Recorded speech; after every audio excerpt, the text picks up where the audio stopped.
In the streets of New York, Seth has taken over. A pyramid towers in the distance, and sand fills the streets and falls from the stars.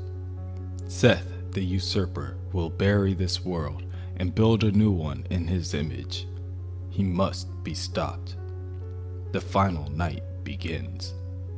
It seems that they have come so far already until they look behind them and notice that they are not much further than the front gates of the hospital. A police officer runs up to the group, wondering what the four of them are doing out there in a rainstorm. It is the worst tsunami that New York has seen in years. Gina agrees with him. She's getting pretty wet from all the rain. But Mark isn't convinced, and he will not be persuaded that easily. Against Gina's wishes, Mark punches the officer across the face and removes his mask. Removing the mask reveals the scaly skin and the many sharp teeth of the avatar of Sobek.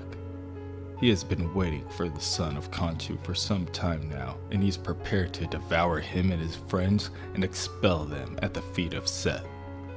Sobek and Mr. Knight wrestle with one another for a moment, and Frenchie tries to step in for an assist. Before he can, Sobek leans over and takes a bite out of the side of Frenchie's neck, causing blood to jet out of his arteries. Mr. Knight is furious.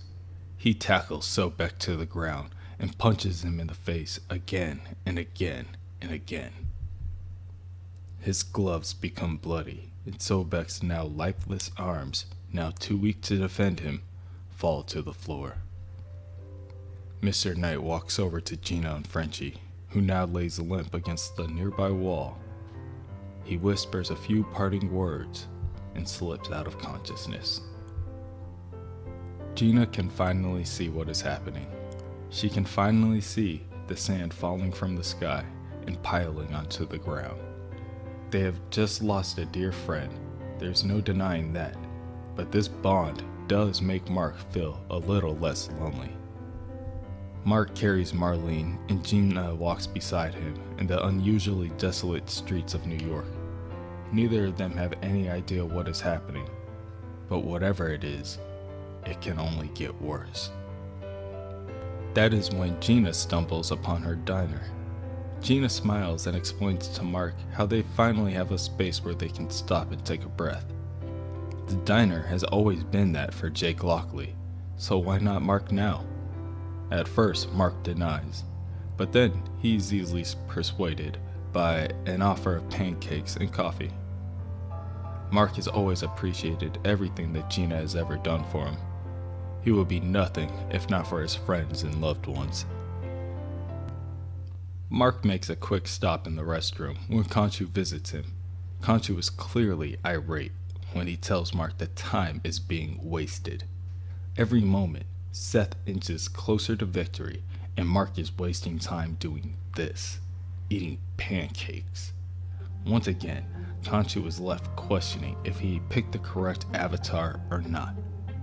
Perhaps Mark is just a wasted effort. This statement angers Mark. He just lost one of his best friends.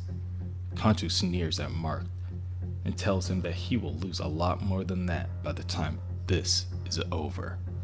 Outside, Marlene has finally woken up. The closer she gets to the pyramid, the clearer her mind becomes. Mark cannot put it into words, but he agrees with Marlene and chooses the pyramid as their next destination. It is quite a ways away, so the trip could potentially be dangerous. Gina decides to stay back. She needs to stay there and wait for her boys. This may be the end of the world, but she is a mother first. And secondly, worst case scenario, she would rather die in the diner than in the hospital. On their way to the pyramid, Mr. Knight and Marlene must fight through a sandstorm. Mr. Knight tries to ask Marlene about how much she remembers, and she tells him that she remembers him. She remembers his alter ego, Steve Grant. She also remembers Moon Knight. She even remembers them as a couple. The only thing she doesn't remember is how they arrived at the hospital. They approach the steps leading to the pyramid, and it is an unspoken agreement between the two of them that they both knew that this would be where they find their answers. As they begin their incline, Mr. Knight is struck in the face with one of his own weapons. He falls to his knees in pain and looks up to see who could be attacking him. His opponent asks him, who else does he think it could be, besides the one and only Moon Knight?